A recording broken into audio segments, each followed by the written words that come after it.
Europe 1, la France bouge. La pépite. Vous êtes la pépite de ce soir, Didier Ernenwein. Vous êtes le fondateur et le président de We Diagnostics. C'est une start-up qui est née il y a 5 ans, en plein pendant le Covid. Il fallait le faire. Chaque fois, j'ai beaucoup d'admiration pour ces entrepreneurs qui se lancent alors qu'on a des gros problèmes à gérer. Vous, à l'origine, Didier, vous êtes spécialisé en chirurgie. Vous êtes chirurgien maxillofacial, chirurgien de la tête. Estomato. Vous avez travaillé pendant une 15aine d'années à l'hôpital ? Oui. J'y travaille encore. Et vous y travaillez encore ? Vous continuez à opérer ? Oui. Ah d'accord, très bien. En plus de votre activité à l'hôpital, vous avez dit, tiens, j'ai pas assez de boulot, je vais monter une start-up. Je m'ennuyais la nuit. Oui. Donc, en plus de votre activité à l'hôpital, vous vous êtes installé en ville et vous avez créé votre cabinet en libéral en tant que chirurgien maxillo-facial.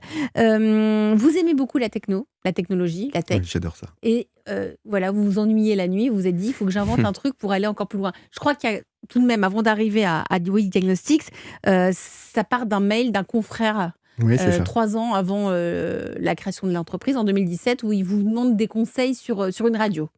Oui, c'est exactement l'histoire.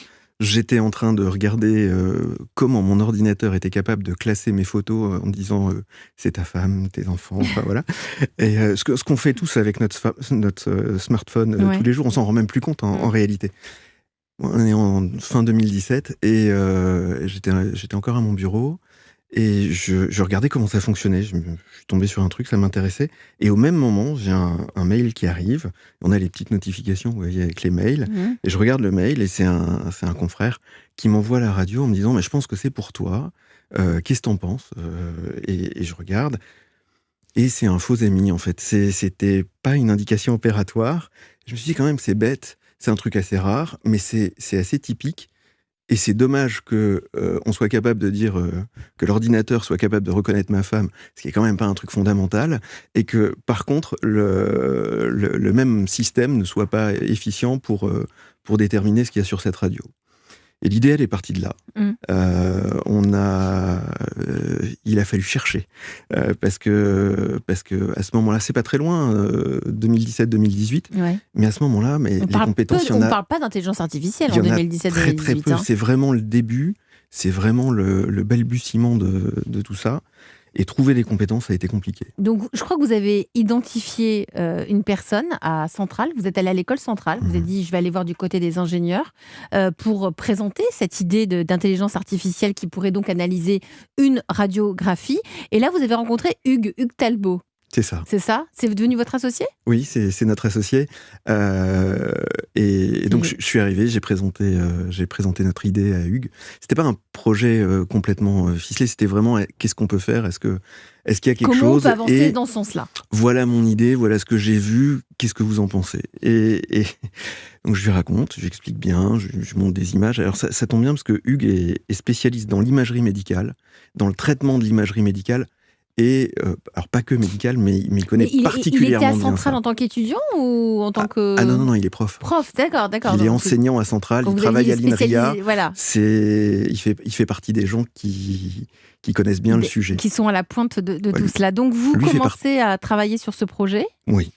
On vous décourage beaucoup, moi ça m'a frappé. Beaucoup vous disent mais c'est pas possible, enfin, c'est souvent le cas quand on veut monter sa boîte. Mais au moment où j'ai l'idée, ça n'existe pas. Ouais, c'est ça.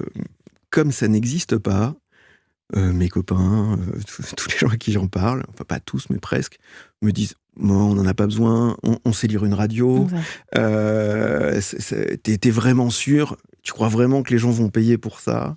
Les gens, c'est les médecins. Oui. Pour aller plus loin. Ça peut être les médecins, les dentistes, les assureurs aussi, parce qu'il y a, dans certains pays, ça intéresse les assurances. Et moi, je pense qu'il y a un vrai sujet, et quand on regarde, à ce moment-là, il y a déjà quelque chose qui sort un peu, c'est la mammographie.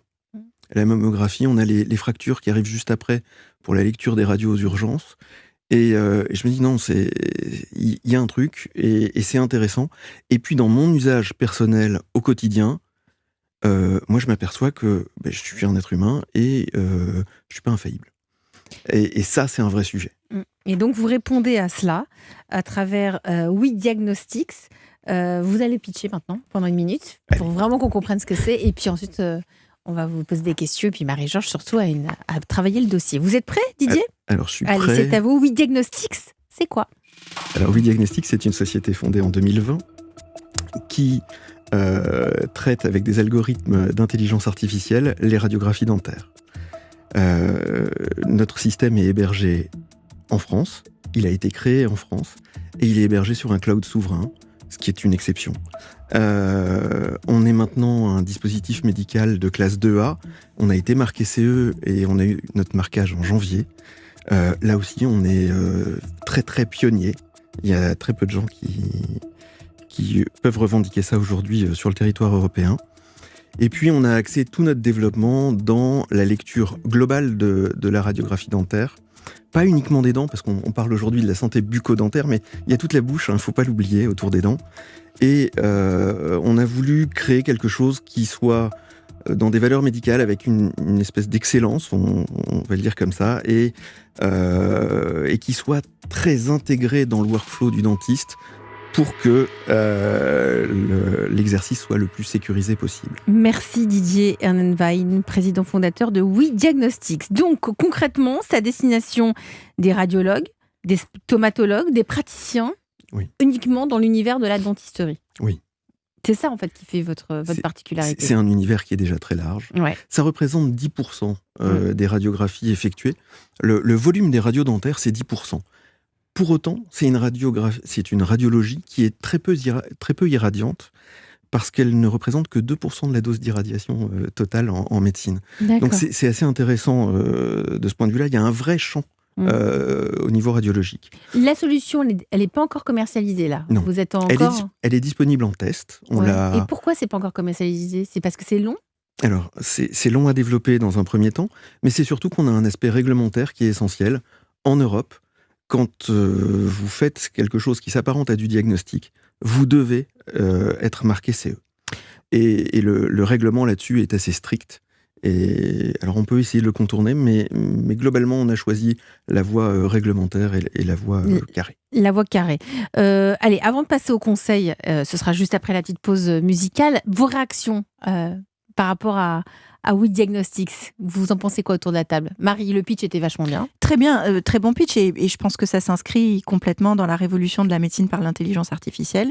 Je crois qu'aujourd'hui, à la fois sur la fiabilisation, l'automatisation du diagnostic, l'accompagnement des médecins, même l'accompagnement des patients, on en parlera tout à l'heure, je pense qu'il y a une vraie tendance. Aujourd'hui, on le voit dans les chiffres. Il y a 75% des établissements de santé aux États-Unis qui utilisent déjà l'intelligence artificielle générative. Donc, il y a un vrai enjeu.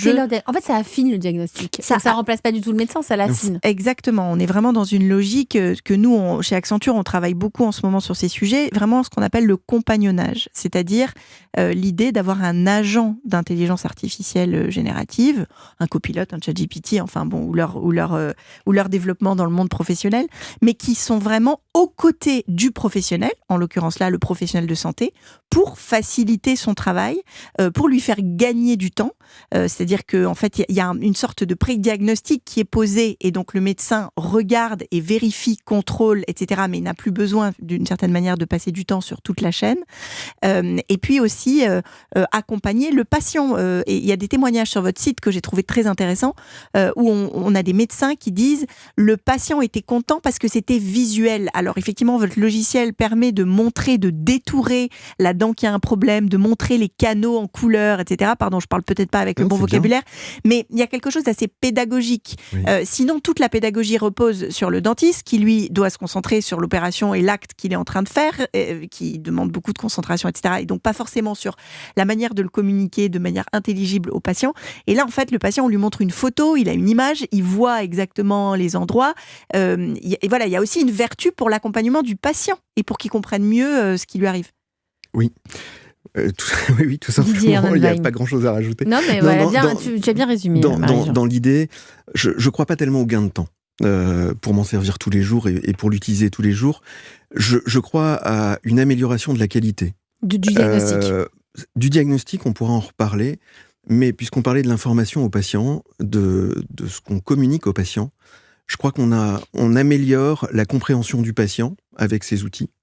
Indubitablement, quand il voit un truc rouge sur une radio en noir et blanc, il voit qu'il y a un problème. Donc c'est facile pour lui de visualiser ce dont on parle. Ce qui se passe. Et c'est l'idée de... C'est aussi peut-être le rendre plus acteur de ce qui se passe. Oui, on le responsabilise un peu, mais finalement c'est l'idée d'un petit schéma vaut mieux qu'un long discours. James Cohen, en une seconde, parce qu'on va écouter un peu de musique. Après, on va passer au conseil. Bah écoutez, nous on a testé en fait l'intelligence artificielle dans la radiologie depuis maintenant 3 ans. Donc on a la moitié de nos centres qui sont équipés, donc pas par le dispositif de notre cher ami, mais par un dispositif qui y ressemble. Et effectivement, ce que vous dites résume parfaitement le sujet. Donc aujourd'hui, nous, ça fait partie intégrante de notre pratique au quotidien. Donc il y a 2 grandes thématiques, sécurisation et communication. Effectivement, c'est un outil d'aide à la décision pour le patient lorsqu'il comprend une pathologie qu'il arrive à visualiser, qui change beaucoup la donne dans son engagement de traitement. Exactement. Ça l'engage, ça le rend plus acteur et il y a une vraie adhésion au futur traitement. Allez, vous restez autour de la table de la France Bouge. On a plein de questions. On a les conseils de Marie-Georges qui va vous suggérer de vous ouvrir à tout cet écosystème des dentistes. Nous sommes toujours avec Didier Ehrenwein, le président fondateur de Oui Diagnostic. C'est la start-up de ce soir. C'est de la Didier est tout d'abord et avant tout chirurgien maxillofacial, mais il a créé, comme il s'ennuyait, cette start-up qui utilise l'intelligence artificielle pour encore plus aller dans la précision sur le diagnostic, notamment des radios panoramiques. Si vous êtes parmi nous ce soir sur Europe 1, Didier, c'est aussi parce que vous avez des besoins. Notamment, il faut aller plus vite dans cette commercialisation parce que c'est très long, notamment à cause des réglementations européennes. Et pour cela, heureusement, on a la coach sur Europe 1. La coach de ce soir, c'est Marie-Georges du cabinet Accenture. Europe 1. Le réseau La France Bouge. Marie, alors, les premiers conseils. Les premiers conseils, alors peut-être deux idées, mais je suis sûre que Didier, vous avez déjà eu. La première, c'est qu'effectivement, c'est un peu compliqué d'aller chercher les dentistes un par un. Pour aller c'est certain, c'est même le constat qu'on a fait. Pour aller vendre la solution. Donc effectivement, la nécessité de passer par des réseaux. Alors là, je trouve que c'est assez bien fait, Elisabeth, tu fais toujours ça très bien, mais il y a Dantego à la table. Je pense qu'effectivement, travailler avec des réseaux de cabinets dentaires, ça a beaucoup de sens parce que il y a peut-être des rendez-vous à prendre avec James après l'émission potentielle. C'est déjà fait. Génial. Voilà, formidable. Il y a des choses possibles en effet. Donc, mais oui, c'est évident. Il faut que le praticien intègre ça dans son workflow. Et donc, je suis très heureux, je vous l'annonce, on vient de nouer 3 partenariats. L'un avec le leader des logiciels de centres dentaires, l'autre avec le leader des logiciels de cabinets libéraux, et le 3e avec le fabricant français de matériel de radio qui s'appelle Actéon Group, et qui permet d'intégrer en fait ce que l'on fait dans les solutions existantes. C'est-à-dire que vous avez pu nouer des contrats alors que c'est pas encore commercialisé. C'est fort. Oui, on prépare la commercialisation. Oui, ils sont forts. Oui, c'est très fort, mais c'est effectivement la bonne stratégie, c'est-à-dire que finalement, votre client, c'est plutôt le fabricant de machines à radiographier ou celui qui fait le logiciel de management utilisé par le dentiste que l'utilisateur final qui est le dentiste ou son patient, puisqu'en fait, si votre solution et votre innovation, elle est directement intégrée à l'outil, l'usage est beaucoup plus facile. Et toutes ces sociétés-là, que ce soit les sociétés de logiciels ou les sociétés qui font le matériel, elles sont toujours à la recherche d'innovation. Elles n'ont pas forcément la possibilité de les financer, de les développer. Et donc vous êtes un pur player de l'innovation. Et donc l'idée, c'est vraiment que votre solution, elle soit by design, enfin, elle soit complètement intégrée à la solution et qu'elle soit vendue qu'elle soit naturelle. avec la solution. Et en fait, moi, je suis dentiste, j'achète ma machine de radio. Ma machine de radio, elle me fait ma radio et elle me prépare mon diagnostic, en fait. Et c'est intégré. C'est-à-dire que je n'ai pas acheté 2 logiciels. C'est ça. J'achète Il faut que votre solution soit intégrée au logiciel initial. Pardon, de la machine de radio ou alors du logiciel de gestion de patients. C'est peut-être même parfois plus intéressant d'être dans le logiciel de gestion de patients parce que on va s'interfacer avec tout le dossier médical. C'est a priori la solution la plus pratique pour le praticien. En sachant que le réglementaire là, a un rôle important, on ne peut pas arriver en marque blanche. On sera donc toujours partenaire. Et là-dessus, on a fait un choix stratégique très différent de ce qui se faisait jusqu'à maintenant. moi j'ai estimé qu'on avait tout intérêt à se placer comme l'équipementier en automobile. Vous voulez être le Valeo de la dentisterie. Ça me va très bien. C'est ce qu'on vous souhaite en tout cas. On y a.